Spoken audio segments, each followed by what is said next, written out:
Il est dit en Marc 3, à partir du verset 23 à 24, que les scribes disaient que le Seigneur Jésus-Christ était possédé par un esprit de Belzébul et que c'était par le prince des démons qu'il chassait les démons. Oui, parce que le Seigneur Jésus-Christ guérissait les malades, il chassait les démons, il faisait les choses vraiment qu'ils n'avaient jamais vues.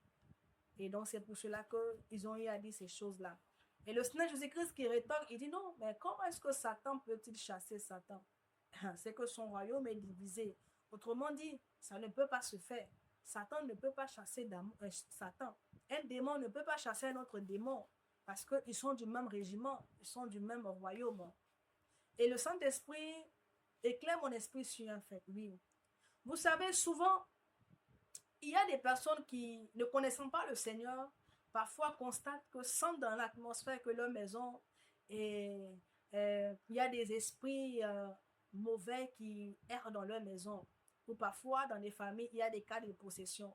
Et ces familles-là, ne connaissant pas le Seigneur, qu'est-ce qu'elles font? Vont tout simplement chercher les services des féticheurs ou encore des personnes qui font certaines pratiques.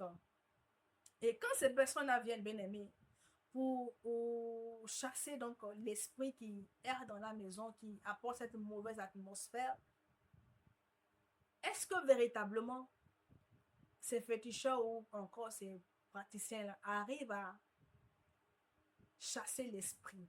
Est-ce que véritablement ils arrivent à déposséder la personne qui est possédée? Ou encore ils arrivent à chasser l'esprit qui tourne autour de cette personne-là? Bien que non.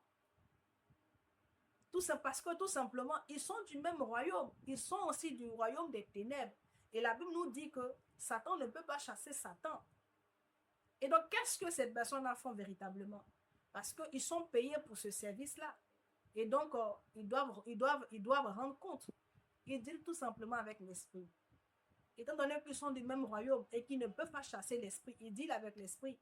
Et il dit que l'esprit est là pour un temps, où il reste mieux, où il ne se manifeste pas.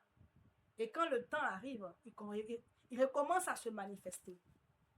C'est en cela que ces personnes-là sont obligées. C'est-à-dire que pour un moment, ils ont la paix. Pour un moment, cette personne-là, tu as comme l'impression qu'elle a retrouvé son bon sens ou même qu'il a retrouvé son bon sens. Mais des années après, la situation revient.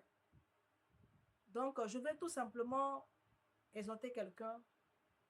Ce n'est pas en allant chez le féticheur que tu vas te débarrasser de certains démons ou de certains esprits qui te poursuivent ou encore des sorciers.